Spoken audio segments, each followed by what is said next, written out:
90+ ranks తో civils 2025 లో analogue IAS ప్రభంజనం. మీరే నెక్స్ట్ ర్యాంకర్ కావచ్చు. Call now 9247573271.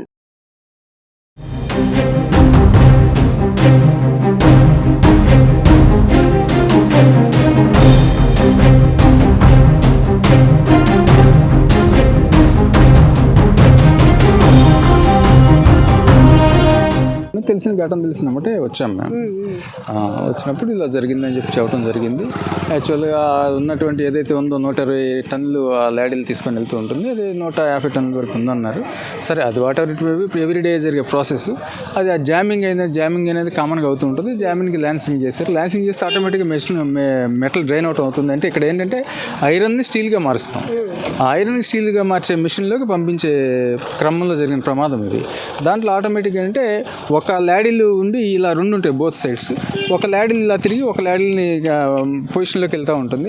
ఆ పొజిషన్లోకి వెళ్ళిన ల్యాడీలు పైన హుడ్ కూడా లేదు. అయితే కింద ఏంటంటే ల్యాన్సింగ్ చేసిందేమంటే ఆటోమేటిక్గా డ్రైన్ అవటం బిగిన్ అయింది. కింద పొజిషన్లో పెట్టడం కోసం కూడా 3-4 ఎంప్లాయీస్ పొజిషన్లో పెట్టారు. పెట్టిన తర్వాత ఆటోమేటిక్గా పైనుంచి బ్లాస్ట్ అయిపోయింది. ఎంత హైట్ ఉంటుంది? దాదాపు ఒక 20 మీటర్ల పైన ఉంటుంది. 20 మీటర్ల హైట్ నుంచి బ్లాస్ట్ అయ్యి కింద ఎవరైతే పొజిషన్లో పెట్టడానికి అందరూ సిగ్నల్స్ అవి ఇస్తూ ఉంటారో వాళ్ళు అలాగా పడిపోయి ఇది పోవడం జరిగింది. అయితే మా ఆలోచన అంటే ఇంకా మెటల్ ఇంకా ఎక్కువ పడింది. 120-130 టన్నుల మెటల్ అంటే ఎక్కువ పర్సెంట్ పడింది. ఆల్రెడీ ల్యాడీ ప్రజెంట్ అదే పొజిషన్లో ఉంది.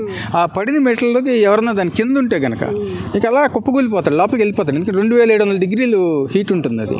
సో దాంతో ఏంటంటే ఆ పక్కన దూరాన్ని ఉన్న ఎవరైతే మిషన్ 3 దగ్గర ఉన్నాడో ఒక అతను, ఇది మిషన్ 2, మిషన్ 3 దగ్గర ఉన్న అతను కూడా ఒక అతనికి ప్రమాదం జరగడం జరిగింది. అతను కూడా అది ఇంజురీస్ అయినాయి.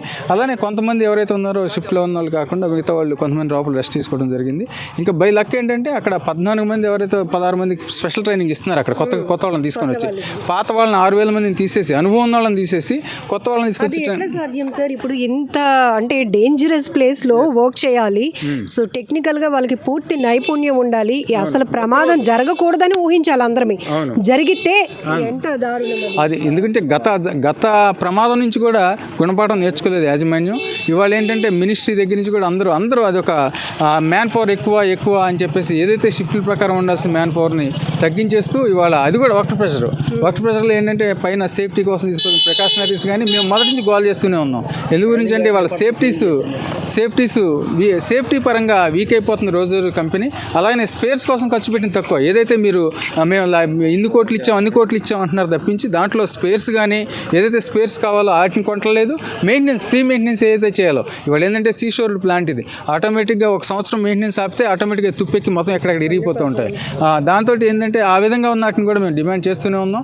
అలానే ఫ్రీక్వెంటీ మెయింటెనెన్స్లో కూడా తప్పించేసి అంటే బైపాసింగ్ నేర్చుకున్నారు. బైపాసింగ్ నేర్చుకుని ప్రొడక్షన్ ఉత్పత్తి లాభాలు బయటికి తీసుకురావాలి, పైనుంచి సహాయం అందింది అని చెప్పేసి చేస్తూ ఉన్నారు. ఇవాళ కొత్త కాదు చేయటం. మాకు దాదాపు 40 సంవత్సరాల నుంచి ఇదే ఇండస్ట్రీలో పనిచేస్తూ ఉన్నాం.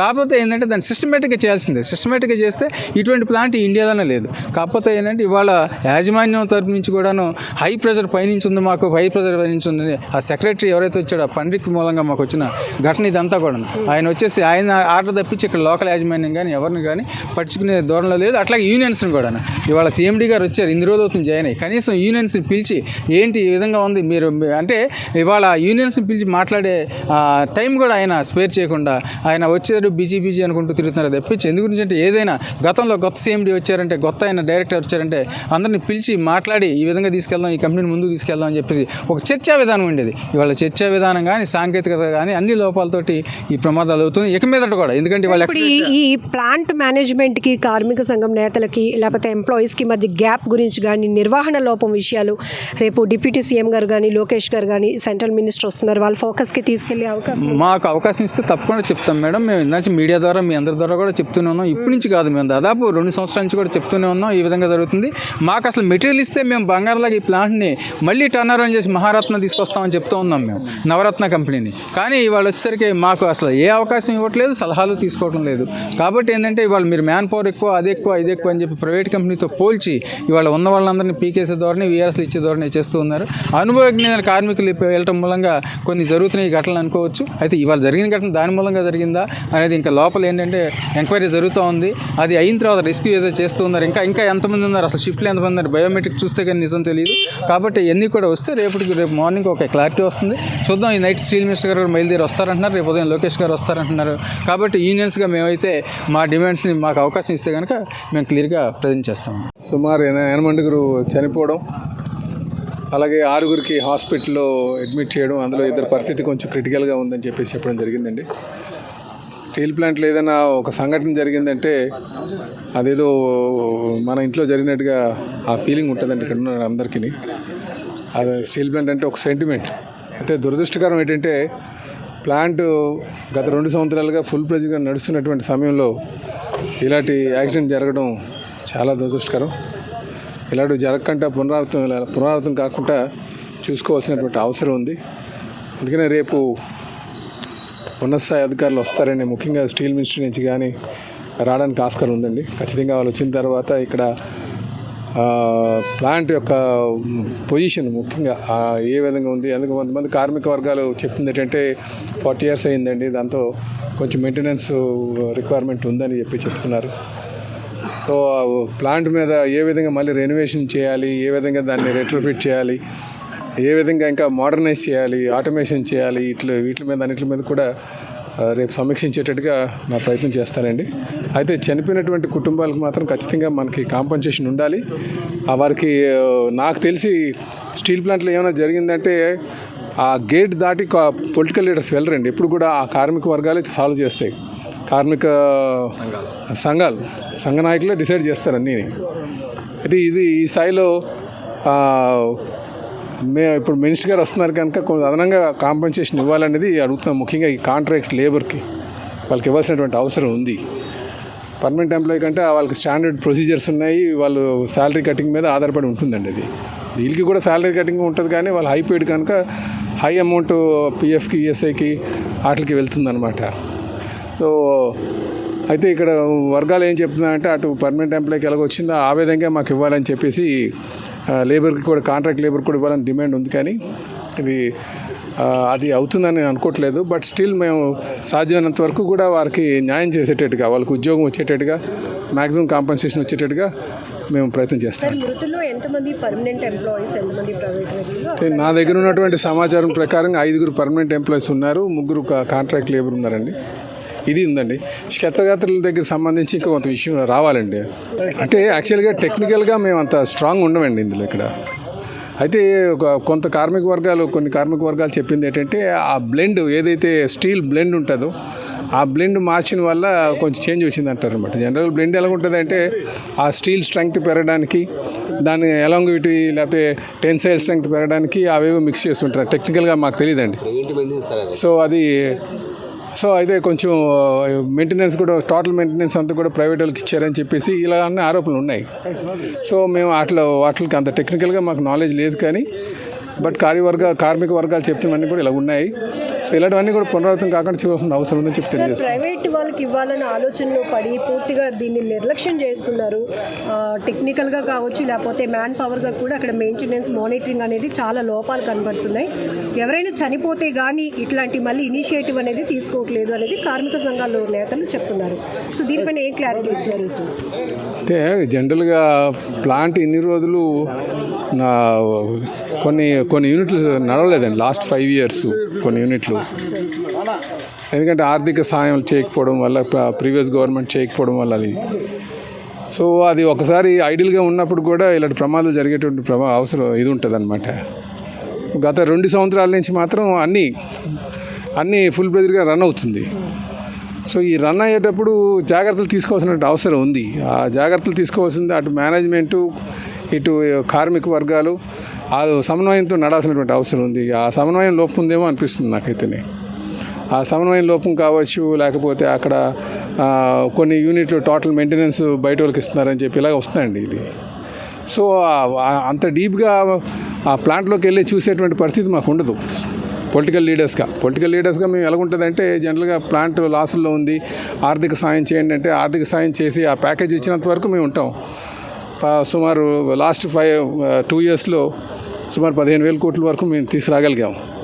సో ఇక్కడ చూసిన తర్వాత ఇక్కడ ఇంకొంచెం ఇంకా ప్రాపర్గా ప్లాంట్ రన్ అవ్వడానికి ఏం చేయాలి, ఇలాంటి ప్రమాదాలు జరగకుండా ఏ విధంగా చూడాలన్న దాని మీద మళ్ళీ యూనియన్ స్టీల్ మినిస్ట్రీ మీద కొంచెం ఒత్తిడి తీసుకొచ్చి ఇలాంటివి జరగకుండా చూసుకునేటువంటి ప్రయత్నం చేస్తామండి. ప్లాంట్ మరలా ఇలాంటి వార్తల్లో రావటం, ఒకవైపు స్టీల్ ప్లాంట్ విషయం వచ్చేటప్పటికి ఇండస్ట్రీని కాపాడుకోవాలి ఈ రకంగానే అనేటువంటి ఉద్దేశంతో అనేక ఉద్యమాలు జరిగిన నేపథ్యం ఇట్లాంటి సంఘటన చాలా దురదృష్టకరం.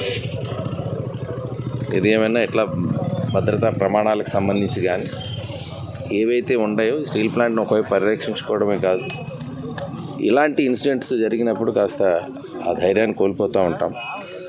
ఈరోజు సెంట్రల్ మినిస్ట్రీ ఇక్కడికి రాబోతూ ఉంది. మన స్టేట్లో కూడా అందరూ కూడా ఒక స్పష్టమైనటువంటి వైఖరి కానీ భవిష్యత్తులో పునరావృతం కాకుండా ఉండేటువంటి చర్యలు కానీ చేపట్టాలి. ఇప్పటికీ కోలుకుంటున్నటువంటి ఆసుపత్రిలో ఇప్పటికే వైద్యం పొందుతున్నటువంటి వారు రికవరీ కావాలని భగవంతుని ప్రార్థిస్తున్నాం. ఇంతకుమించి ఈ స్టేజ్లో ఎందుకంటే ఈ ప్రమాదానికి గల కారణాలు ఇంకా ఇన్వెస్టిగేషన్ అయితే కానీ తెలియదు. ప్రస్తుతానికి ఇది చూద్దాం. ప్రభుత్వం వెంటనే స్పందించింది.